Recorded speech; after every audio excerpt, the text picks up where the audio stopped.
waxaa maanta si rasmi ah lagu qaramiyay ciidamada qaranka ee deegaanka gobolka Buuhoodle magaalada Buuhoodle munaasabad kooban oo loo qabtay ciidamadaas oo wata gaadiidka gaashaamay waxa ka qayb galay xildhibaanka madaxweynaha golaha deegaanka degmada Buuhoodle isagoo munaasabadaasi hormuud u ahaa ugu horeyn isaga halkaasi ka hadlay oo sheegay in ciidankan uu ka mid yahay ciidamada qaranka Jamhuuriyadda Soomaaliland isla markaana wuxuu ku wareejiyay gaadiid gaashaamay oo taliyaha ciidanka qaranka Jamhuuriyadda Soomaaliland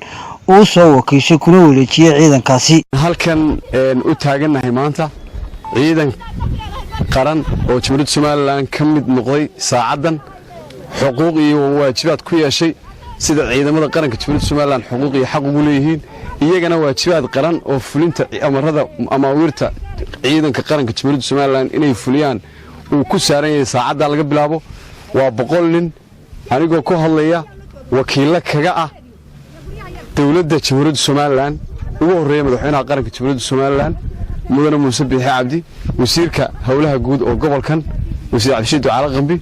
taliyaha ciidanka qaranka Jamhuuriyadda Soomaaliland Nuux Ismaaciil Taani waxaan wakiil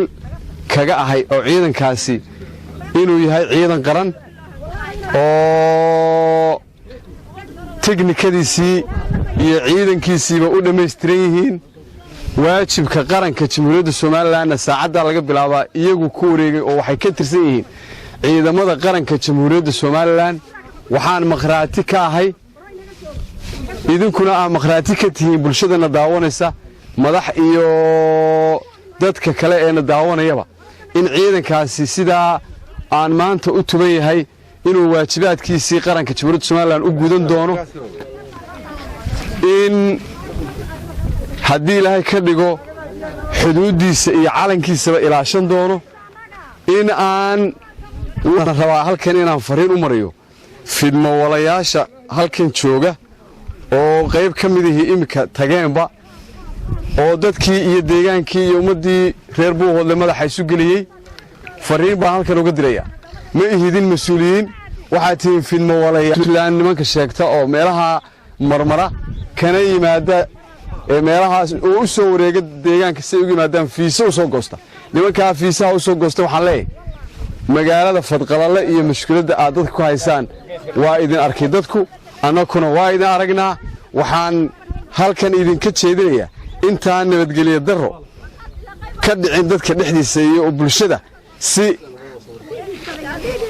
edeb leh oo nidaamsan uga baxa magaalada codkii xildhibaan